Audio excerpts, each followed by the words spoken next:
Le RSA aujourd'hui, c'est le parcours du combattant. Pour aider les départements à améliorer et simplifier le parcours des allocataires, la Direction interministérielle de la transformation publique, aux côtés des élus, des partenaires et des professionnels de terrain, a construit un référentiel avec 2 objectifs. Sécuriser un démarrage rapide du parcours d'accompagnement, mieux coordonner les acteurs. Ces objectifs seront inscrits dans la nouvelle contractualisation État-département. Premier enjeu, l'orientation. Pour réduire les délais d'orientation et accélérer le démarrage de l'accompagnement, 4 scénarios sont proposés.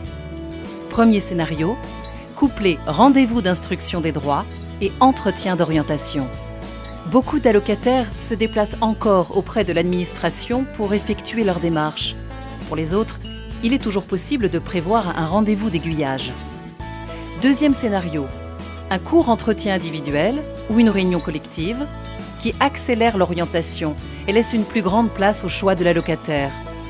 Les personnes qui s'en chargent sont spécialement formées à cette technique et le diagnostic est approfondi lors du premier rendez-vous d'accompagnement.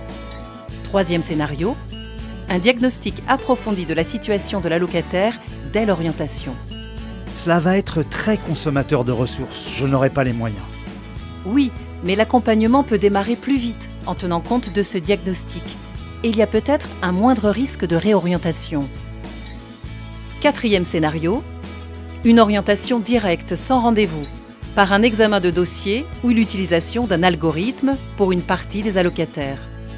C'est toute l'expérience acquise par les professionnels qui est intégrée dans l'algorithme. Et puis, un rendez-vous est toujours possible à la demande de l'allocataire. Deuxième enjeu, le suivi. Le référentiel préconise 4 solutions pour un meilleur suivi de l'allocataire. Une fonction pérenne de coordination de parcours, un contrat d'engagement réciproque plus vivant, davantage d'évaluation, des outils tels que les plateformes téléphoniques, des informations partagées, le simulateur de revenus. Si la coopération entre acteurs est essentielle, l'implication des allocataires, le coaching emploi ou encore l'accompagnement dans l'emploi sont également à développer. Enfin, mesurer l'impact des actions d'accompagnement est indispensable pour savoir celles qui marchent le mieux. Si la mise en œuvre de ces propositions constitue un effort pour les collectivités soutenues par l'État, il s'agit avant tout d'un investissement social, permettant une amélioration significative du nombre de sorties du RSA et de plus grandes marges de manœuvre grâce aux économies réalisées.